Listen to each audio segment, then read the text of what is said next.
as a VC, in a single week, you are going to learn about 100, 200 companies and talk to maybe 20 entrepreneurs, all of them very driven, very ambitious. They think that they are going to be changing the world. Venture capital is the best invention in the last 50 years for people with great ideas and with a lot of energy and drive and motivation and leadership to bring others into the project to make those dreams happen. Now I'm investing in AI applied to life sciences because I think that those are the two main things in terms of innovation that are happening in the world. Definitely AI, everyone is talking about AI, but if you think about in which industry is going to have the quickest and biggest impact in the next 5 years, it's going to be in health and biotech. And more entrepreneurs are going to enter in this category, right? Because if you make the cost of starting a company significantly lower, more people are going to think about starting a company in that category. So you want to have a team that is very hungry, has a lot of energy, has leadership, and they're willing to sacrifice a few years of their life to make that happen. Hello everyone, welcome to Venture Ahead, a University's Entrepreneurship podcast. My name is Valeria, a BBA student at IE, and I'll be your host in this episode. We're very excited to have with us today Iñaki Berenguer, who is an entrepreneur and an investor. He co-founded 3 startups who were sold, and then now he leads LifeX, a venture capital. So Iñaki, I kind of covered your background, but would you like to add something else to that? Yeah, no, I think that you summarized that quite well. And I describe myself as a scientist turned tech entrepreneur and now investor. As you mentioned, I built 3 technology companies in New York. The way I ended up in New York is, I'm from Spain, but I got the scholarships to complete my master and PhD abroad in engineering at Cambridge in the UK, and then moved to the US with other scholarships to go to Columbia, Princeton, and MIT. And then at MIT, I met my first co-founder, and we decided to move the company from Boston to New York. That company was Pixable, sold it in 2012. It was a good outcome. Then Contactive, that I sold in 2015, and then in 2015 I started Cover Wallet, my last company that became very, very big. In about 4 years, we got to 100 million in premium revenue, and we got acquired in 2020. And I stayed 2 more years in that company, and now I have a fund called LifeX, investing at the intersection of AI and life sciences. Thank you so much for sharing that. It's been a very long journey. You've been an entrepreneur for almost 15 years, because also, building a venture capital is also being an entrepreneur. So I can see that you have that in yourself. But let me start this podcast with the question that we ask all of our guests. What motivates you to wake up every morning? I'm an intellectual omnivore. I have a lot of curiosity, and knowing that I'm going to be learning about new topics from new people, from interesting people, and learning in perpetuity. I think that is why I have been doing so many things in life, and the job that I have right now is a job that allows me to do this in perpetuity, right? Because as a VC, in a single week, you are going to learn about 100, 200 companies and talk to maybe 20 entrepreneurs, all of them very driven, very ambitious. They think that they are going to be changing the world, and they are educating you about the future, because when people build a new company and they use innovation for that, it's about something that couldn't be done in the past, and now people are going to be able to do that. And being able to learn about or across different disciplines, that is something that I feel very privileged about that. And looking back to 2009, when you first started your first company, how did you know that you wanted to become an entrepreneur? That's a good question as well, because my master and PhD were in engineering. You end up writing papers, and if you think about how you do research in academia, you face a problem and you see whether that problem can be solved, and if it can be solved efficiently or better than other tools or methods or techniques that other people were using, and if that works, you publish a paper. And then I realized that tech entrepreneurship is very similar, right? You identify a problem that customers have, and could be companies, could be individuals, and you try to solve that problem in a very efficient way. So it's not that different from being an engineer. The only difference is that in academia, you usually work by yourself. in companies it's more like a team sport. If you build an engineering company or a tech company, you need product managers, engineers, data scientists, designers, and then once you have that product, then you have to put other layers of marketing, sales, business development, HR, and so on. So there are some differences because you have to align a lot of people versus being an academic that you work independently. But I realized that many of the skills were transferable, and that built confidence in me to try that out. And also, you decided to study engineer, and then you focused most of your companies on like technology. So you kind of wanted to. So you knew before what you wanted to focus on. Like you knew what path you wanted to take, or. I think that has been changing. It is always based on technology and innovation, and trying to be part of the future that is around the corner, not the future of 100 years out or 50 years out, but things that are going to be relevant in 5, 6, 7 years, that when you are building companies, that is the time horizon that you have to think of. And the type of companies that I have been building, the first one was in social networks and mobile, the second one in big data and SaaS, and the last one in InsurTech. And it was part of the innovation waves that those categories for some reason became very hot when I was starting companies in those categories. So I was always part of a wave of innovation, and that is very important, right? Like you have to ride a wave of new things happening. And now I'm investing in AI applied to life sciences because I think that those are the two main things in terms of innovation that are happening in the world. Definitely AI, everyone is talking about AI, but if you think about in which industry is going to have the quickest and biggest impact in the next 5 years, it's going to be in health and biotech. So basically you just identified the problem right when you started. You saw a trend and you were just like, I want to hop on into that. I want to be part of that trend, right? If something is going to change the world dramatically, like as I said, like at the beginning it was social networks or mobile, now it's going to be AI. So you want to be part of that. That is exciting. Like you feel that everything is changing. Every week there is a new innovation. Like every month there are new companies doing cool things, and you want to feel that you are part of that change. That's actually a very cool characteristic from an entrepreneur, because you were fast. You were just like, you identified the problem right away. You were just like, okay, I'm just not gonna sit around. I'm gonna do it. Yeah. You know. So action driven, yeah. So you actually did it. And how did you manage to sell your first company? Like, how was the process of getting your first company acquired? So you don't focus on building a company and trying to get that acquired. You focus on solving the problem for someone and making sure that the product is solving that need in an efficient way, and you scale the company as fast as possible. But once you are doing that and you start doing that at the scale, others notice that you are doing very well and you have something very unique. Not only the product, but the team that is helping you make that a success. And it's when you have others reaching out either for investment or for acquisition, right? Like it's very normal that the big technology companies around the world, they also like to invest in companies, but sometimes you say, well, I'm not interested in taking more money. And they say, well, maybe you're interested in exploring an acquisition. And that is the way it happens. And then but you have to stay very focused on building a product that solves a need, and you scale it, right? And it's a product that is very unique, and usually that comes from engineering. And then since you have a very big entrepreneurial spirit and passion, and you were like, I miss this, I want to start another company, I want to have the adrenaline again.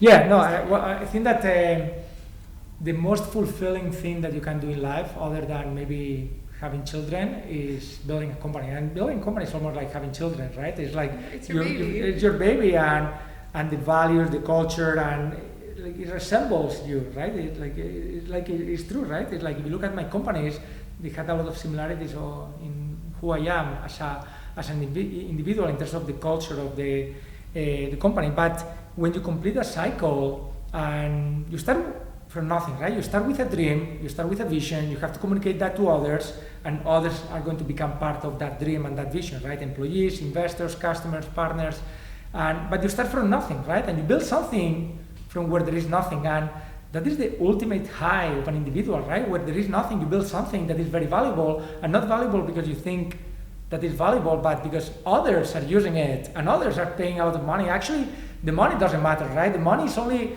a way to have a scorecard of why this is valuable. This is valuable because someone is willing to pay a lot of money for that product or for acquiring that company, but the motivation is never the money. The money sometimes is the scorecard. But when you complete that cycle and you look back and you are like, well, I built that, despite all the sacrifices, all the cancellations of dinners, trips, vacations, working until past midnight very often, doing all-nighters, being in the office at 8 o'clock in the morning, missing out on many things in life, but in the end, you look back and you are like, I built that. Definitely. But how would you describe yourself as an individual? Because you said that your startups are kind of the mirror of yourself. So this intellectual curiosity that I have, like being an intellectual omnivore that I like to learn about anything. If you think about my last company, it was in a unsexy industry, but we brought a lot of data, AI, and technology to that industry that was insurance, covered what was in the world of insurance. When I started the company, I didn't know anything about insurance, but I tried to learn everything I could. I got licensed as an insurance agent, I read books, I analyzed all the companies that were traditional companies in the industry. I talked to everyone in the industry to try to see the ups and downs or like the different things, the different angles of the industry. And very quickly I became an expert. So that intellectual curiosity to go into the detail and understanding every single thing, but also understanding the macro. I'm an engineer, so I'm a data-driven person. And then my company's engineers and product people are heroes, right? I have always been building product-driven organizations. Some organizations, salespeople are the heroes, or business development people, or marketing people. Like it depends on the type of company. Like Pepsi or Nike is all about marketing, or defense tech is a lot about business development with the Department of Defense. In my companies, it was all about product and engineers. And those were the heroes in the company, and it all started with the product and how the product and engineering could solve a customer problem at scale. So that was very relevant. A lot of transparency. I am a very transparent person, and in all my companies, it doesn't matter, or it didn't matter whether you worked in marketing, HR, engineering, or product. You had transparency to understand what was going on in the company. On a daily basis, we would do a 20-minute stand-up meeting where we would discuss everything happening in the company from yesterday until today. That is the way you run stand-up meetings. So everyone was aware about what we were doing in the company and why we were doing those things. So everyone understood the rules of the game and what was the score today. And yes, those were some of the things that my companies adopted. Yeah. It's honestly amazing because being honest is one of them, in my opinion, is one of the most important characteristics to have, so people can trust you. And if people can deposit that trust in you, then you can do something big with it. Actually, trust is the most important thing in the world of business. I think that trust moves the world, not only in business, but also like with friends, with family, with everything in life, right? Some people think that love moves the world or money moves the world, but in reality it's trust, right? Because trust is what allows you to move very fast, because if I trust you, I don't have to sign a contract with 10 pages about what is included, what is not included, how we are going to behave under stress situations, in corner cases, in things that we have not contemplated. When you are building startups and you are innovating, you are going to face things that you never could have imagined that were going to happen to you. And you have to trust the person that even if I cannot imagine today that something that is a corner case is going to happen, if it happens, I can trust how you are going to behave under pressure, stress, and uncertainty. So yeah, trust is super important, and it's trust on how you're going to make decisions, how you're going to behave, what values you have, integrity, and similar things. And also entrepreneurs and investors need to trust each other. Definitely, because otherwise, like things will never move fast, because people will have to agree on 10 pages documents. If this happens, this is how we are going to behave. If this happens, no, it's like if I trust each other, they're like, okay, we put 2 bullet points and we agree on this, and that's it. Imagine yourself 10 years ago, without the investor point of view that you have right now. What were you looking for in an investor back then? In an investor, someone that could be a partner. in the business, right? So someone that doesn't think only as a passive investment, financial investment, but something that can add value in something, right? It could be for recruiting, for partnerships, it could be for company building, it could be for raising additional money in the future. But here, these people are partners of the business. They are not, it's not like buying a stock from NASDAQ from a company and you buy that in Robinhood or from your bank and you buy the shares and you sell the shares. Here, like you want someone that is going to be with you, and I'm feeling that this is like the success of this company also depends on that investor. And how did you manage to get? Did you manage to get the investment for the 3 companies? Definitely, yeah. They were venture backed. Yeah, like the first company was Highland Capital Partners in Boston and Menlo Ventures in Silicon Valley. The second company was Innovate, and the last company was Union Square Ventures, Two Sigma Ventures, Foundation Capital, Founder Collective. But yeah, like I think that venture capital is the best invention in the last 50 years for people with great ideas and with a lot of energy and drive and motivation and leadership to like bring others into the project to make those dreams happen. Because if you think about 50 years ago, only people that came from wealthy families could start companies. Now, if you have a great idea and you have the drive and energy, like people are going to give you the money, and if you fail, nothing happens, right? You don't have to mortgage your house, right? Someone understands that there is risk, and as long as you are willing to put all your energy into something, if it fails, that is completely acceptable as long as you try it hard. So right now, basically, everyone can do it. Everyone can do that. If you have a big dream, a big idea, and you can bring a group of people together to make that dream happen, others are going to give you money. And right now, as an investor, what do you look for? Okay, let me rephrase it if you want. What do you look for in a team when you see a startup? Yes. So yeah, like as an investor, you always look for a momentum in categories like market, that there is a paradigm shift in a big market. So that's why AI is so relevant now. But like 15 years ago was social networks, and maybe 5 years ago was crypto. But a big market with a lot of momentum, a lot of changes happening in the industry, like big market with a good idea and a good team that is going to make that happen. The earlier you go into the life of a company, the team is only the founding team. Yes. And that is much more important than the product, because the product can evolve, but the team is going to evolve that product, right? So you want to have a team that is very hungry, has a lot of energy, has leadership, and they're willing to sacrifice a few years of their life to make that happen. So in the early stages, intensity. Yeah. Sorry. So in the early stages, you prioritize the team over the idea, and then later you prioritize the business model.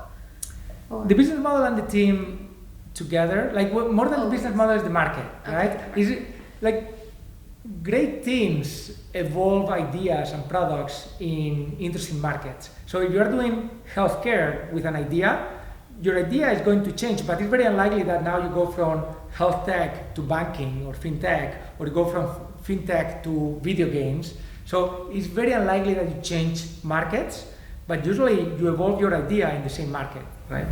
And what characteristics do you look for in a team? It's that sense of urgency that and you feel it, right? Like you meet someone, it's like, well, these guys are going to make that happen. So it's difficult to explain, but IQ, leadership to attract partners and investors and talent magnet is important. But most important thing is that being hungry and this irrational motivation for making something happen, and that motivation can come from anything. It could be about proving others that you are great, or because you want to be a leader in a category, you want to make money. I don't care about what is behind that motivation, but it has to be an obsessive motivation that, like, you are excited about working and having an extra hour on a Saturday night to work on something because you want to make progress on the weekend. So on Monday you have made like another 1% of progress, right? So it's very unlikely that you find that in many people in life. So once you find it, you give money to that person almost immediately. Just okay, you look happy with your idea. There you go. Here's my money. Yeah.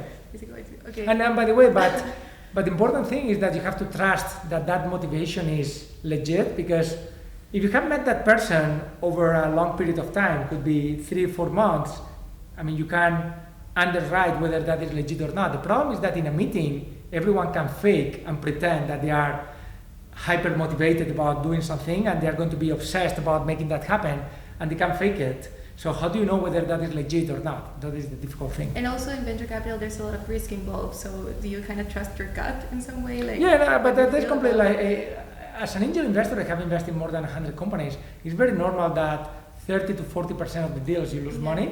And the most important thing is that you have at least 20% of the deals that you make a lot of money, and the other 30% in the middle or 40% in the middle, those are the ones that you make a little bit of money. But you have to accept that when you are innovating and you are running experiments, things can go wrong, or you were not aware of other investors or other entrepreneurs that were trying things in the same category, or regulation changes, or something happened, right? Like, this is part of life.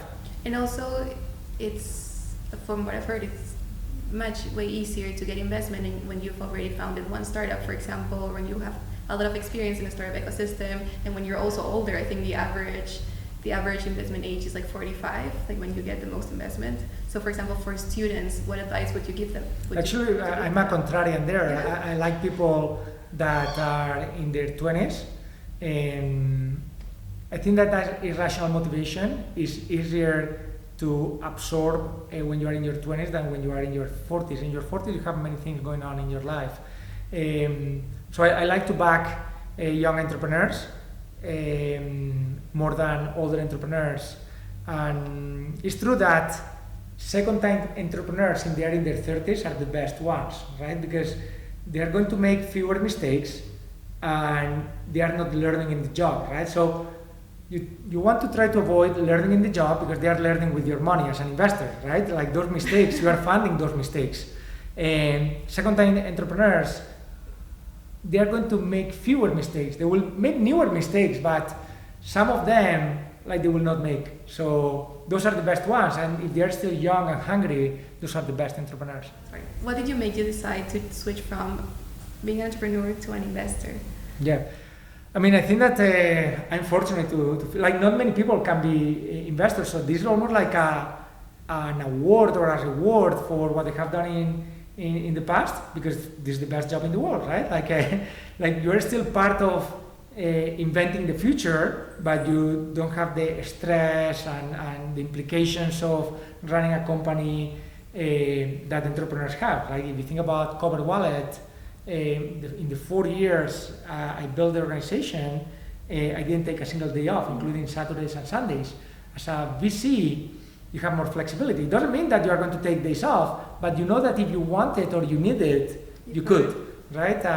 But you're still part of that, right? So you don't pay the high price and the high sacrifices of being an entrepreneur. But you're still making an impact. Yeah, exactly. But entrepreneurs is, if you know anyone that has built an organization that has been successful in a short period of time, like, I don't know anyone that it was not like the most intense thing that they have done in their life. It's a very exhausting experience. Over a long period of time. It's like, I'm a marathon runner, but it's like running a marathon without knowing where the finish line is. So I can see where your adrenaline comes from. You like the marathon. And what do you like the most about being an investor? One thing is being with young people, because I like to back young people, full of energy, they are optimists. I mean, to be an entrepreneur, you have to be an optimist. If you look at the statistics, 90% of companies fail, from the day that they start. But everyone thinks that it's like, yeah, that is the general statistic, but I'm part of the other 10%. If everyone, like, is starting a company, they think that they were part of the 10%, the statistic it wouldn't work, right? Everyone thinks that it's part of the 10%. So by definition, they are optimists. And usually they're smart, and they're educating you about how the world is going to be different. So I tell my friends that I live in the future. Everyone that is coming to me to pitch an idea, they start by, let me tell you, like, why in 4 or 5 years something is going to be dramatically different from what it is today. And you are living in the future. So actually that is, like, like sometimes I think that, well, my mind is like living in the future. It's like Back to the Future, right? I know the future, but I live in the present. And here, like one thing is that you have to assess whether those things are going to happen in 4 or 5 years, or going to be in 10, or it's going to be in 1, and you don't have time to capture that. So the most difficult thing here when you are doing AI applied to life sciences is timing risk. Like whether these things are going to develop slower or faster. Like self-driving cars is a very good example. Like since 2010, 2012, people were saying that in 3-4 years, we're going to have self-driving cars on the roads. And look, we're in 2024, and that is not happening yet. So timing is important. Like a lot of people are talking now about the Apple headset, the Vision Pro for virtual reality. Like maybe in 1 year, like many people start buying them over Christmas, over the holidays, or maybe it is in 10 years. Nobody knows. And there are many VCs making bets that if everyone is going to have one of those headsets at home, like other entrepreneurs are going to build applications, and those applications will be very, very big, like in terms of market value, in the same way that thanks to the iPhone you have Instagram, Coinbase, Uber, and mobile games, and so on. So but you have to assume that the adoption is going to happen in a time frame that for a VC it makes sense, because as an investor you cannot invest in a technology that will mature in 15, 20 years. It has to be something that is in 4, 6 years. So that is very interesting, and it's a very interesting exercise, and you feel that you are having those conversations on a daily basis with very smart people that keep educating you. Honestly, that's very interesting. I didn't know it was such short term in some way. I felt like most investors go, but in the long term, you know. It's long term when they are going to have massive adoption, but you want to feel that in 4 years you have validation that you are on the right track.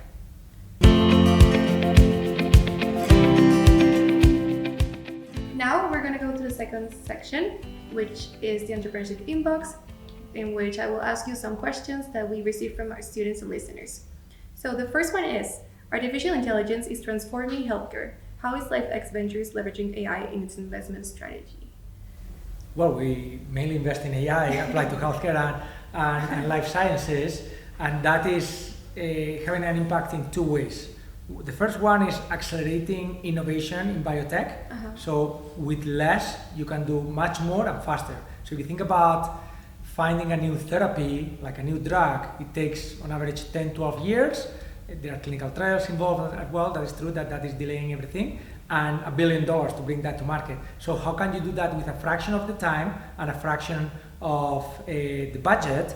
And if that happens, then more cures or treatments or therapies are going to be discovered, and more entrepreneurs are going to enter in this category, right? Because if you make the cost of starting a company significantly lower, more people are going to think about starting a company in that category. That is what happened with the internet 20 years ago, or with mobile applications 12 years ago. So that is about to happen in bio, and it is all thanks to AI. So AI is accelerating innovation in pharma. The second thing is that, well, many things are going to come to life, but how do you make sure that everyone benefits, or society benefits from those innovations in healthcare? So you have to democratize the access to the best treatments and remove all the friction that you have today to access good healthcare. And AI is going to play a big role here. The whole concept of creating abundance of, in the same way that AI is going to bring abundance for the best lawyers, the best educators, the best education for everyone, is the same thing for healthcare. The best doctors are going to be AI doctors. The best nurses are going to be AI nurses. The best radiologists, like trying to interpret MRIs or CT scans, are going to be AI radiologists. The best surgeries are going to be performed by robotic surgeons. Everything is going to be AI, and because AI is cheaper than humans, then you're going to have thousands and thousands of the best doctors in the world. So a GPU from NVIDIA is going to be much better doctor than a real doctor, with the advantage that the cost of the GPU is cheaper than the cost of a doctor, and then you can replicate that GPU 1,000 times, and the best doctor, there is only one best doctor in the world, And there are a lot of average doctors, but only one best one. But if you can make the GPU perform as the best doctor, then you can have almost infinite best doctors, and that is the whole concept of abundance. And everyone is going to be benefiting from this. And instead of nurses visiting you, like if you are 90 years old at home, like twice a week, it's going to be like interacting with you 7 times a day and trying to identify, monitor, trying to get biomarkers about what is going on in your life. And before symptoms start happening, like you can intervene in a personalized way for something that only happens to you based on your profiling of all the data that you are going to be able to capture. So matching that profile with the best treatment and doing that before the symptoms occur. Honestly, it's amazing the impact that AI will have in healthcare, but not only healthcare, like in the future as well. And the second question is, you kind of answered it. It was, what's your vision on artificial intelligence in the healthcare industry? But if you care to expand a little bit more. Yeah. Well, the main thing about AI is that we're going to be living longer, better, and happier. And that means living up to 120, 130 years old, and having the vitality and good quality of life in terms of not only like playing tennis or skiing when you are 90 years old, but things about the quality of your skin, of your audition, about wrinkles, gray hair, not losing hair, fertility. So all these things that is not only about living more years, but the quality of those years, because as you start aging, your performance starts decaying. So how can you intervene in a personalized way so that like decay doesn't happen? So basically, it will help us to improve the quality of our lifestyles. Do you have something you wish to close with? You want to say something to close this episode? Yeah. So what I would recommend everyone in general, but in particular people in their 20s, AI is going to change everything and very quickly. The internet changed technology and then started touching other industries like logistics, commerce, banking, insurance, but this is about to happen very, very quickly. And what I would recommend everyone is jump into the AI wave of innovation and try to understand all the tools that are available for you. Today, you don't have to be a software engineer to use the tools to increase productivity. There are the low-code tools, no-code tools, and like play with them, because then you are going to be at advantage versus everyone else that is not part of the AI revolution. Thank you, Iñaki, so much for joining us today. Your insights on AI as an investor and entrepreneur were very interesting. I think we covered a lot in the entrepreneur journey. And thank you, everyone, for listening to this episode. I hope you enjoyed it as much as we did. Don't forget to subscribe in all of our platforms and stay tuned for our next amazing episode. See you in the next one.